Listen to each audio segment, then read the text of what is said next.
Bonjour à tous, bienvenue dans cette vidéo. On va faire le bilan sur 6 mois.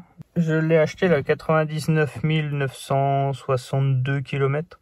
On peut dire que j'ai fait 9100 km. Donc elle vient de passer le contrôle technique. Elle vient d'avoir 4 ans. Rien à signaler. Pneu arrière d'origine. Disque neuf, quasiment neuf. Plaquette à mesure. Plaquette de frein mesure. À l'arrière, c'est des tambours. Léger déséquilibre. Ça demanderait de souffler pour enlever la poussière.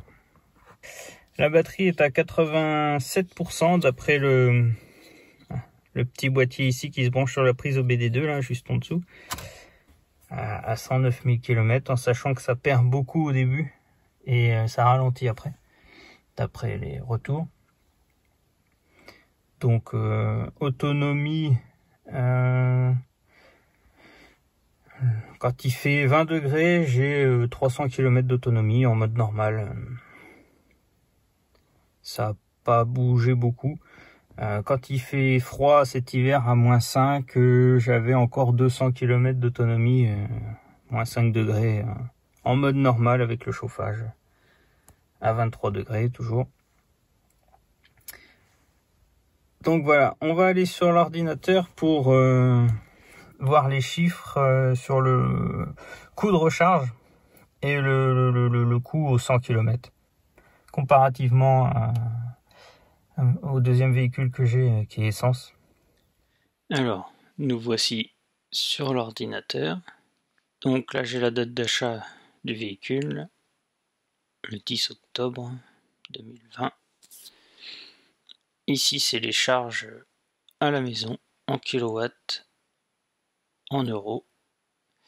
Ici en extérieur, donc sur les bornes payantes. Sur les bornes gratuites, j'ai pas pu relever combien de kilowatts. Donc ça nous donne un total de 742 sur 6 mois.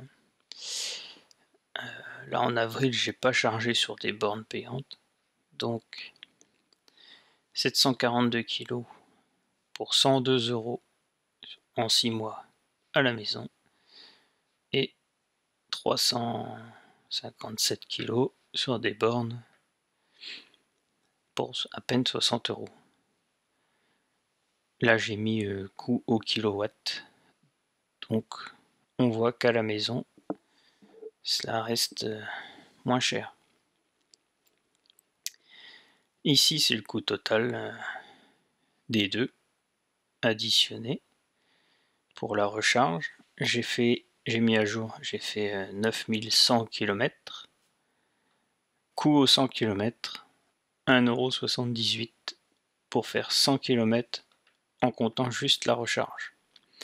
Alors maintenant, si je prends ma voiture essence qu'on a en deuxième voiture, elle fait du 6 litres au 100 en 98, donc la dernière fois que j'en ai mis c'était 1,52 €. Pour 9000 km, enfin ça fait 9,12 €. 6 litres au 100, donc 6 fois 1,52, ça fait 9,12 €. Donc pour faire 9000 km, ça fait 820 €.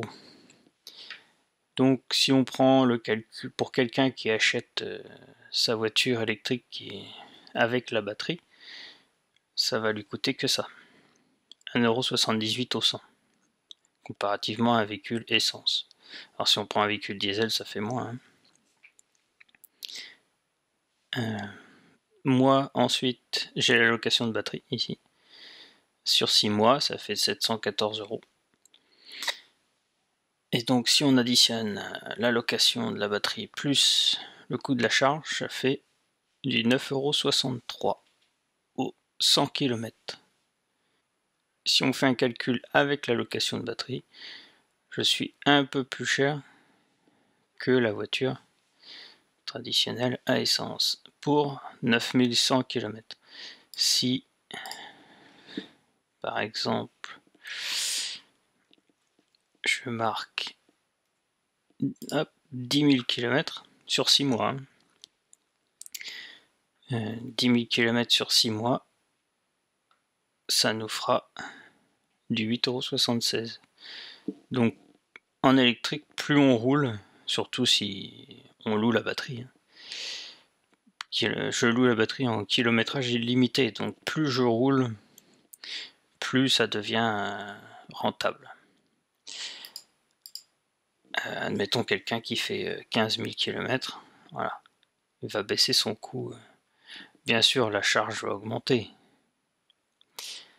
mais ça fera baisser le coût. Hop, je remets, voilà. Donc voilà, avec des chiffres, c'est plus parlant. Je referai un bilan arrivé en début octobre 2021. Merci d'avoir regardé la vidéo.